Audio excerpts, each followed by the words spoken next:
Iya boko ko. Aboko lokom la ku kwila ogena bim. Kar mo me la ku kwila chimporo tenya bim digang. Wen ma bim urek bele ni matin amene ba abim yene e. Lai kwila ja urego abim jara bila ku kwila. Lai kwila ja we ben mama mia. Ni ware gwana bimo chere bila ku kwila ben mama mia. Ni ware gwana bimo chere bila ku kwila. Mi abim duki poro abim kuner me te du abim bino. Wen mo ma antin pa cher ka mo ken lai kwila yo kwero rego. Mi abim go lai kwila matek. Da ta ni bel kurune. Ni mo lai kwila reg bele ni wona bim di ba. Lai kwila yene abim da cher ai bila ku kwila. Lai kwila ja we bel mama mia. Ni ware gwana bimo chere bila ku kwila bel mama mia. Ni ware gwana bimo chere bila ku kwila bel mama mia. Ni ware gwana bimo chere bila ku kwila.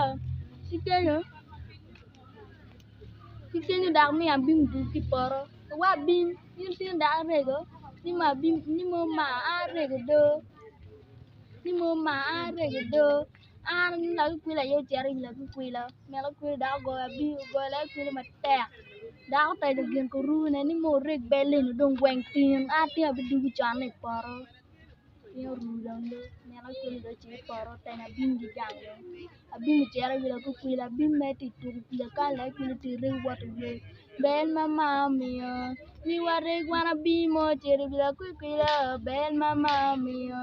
Ni ware gwana bimo chere bila ku kwila bel mama mia. Ni ware gwana bimo chere bila ku kwila.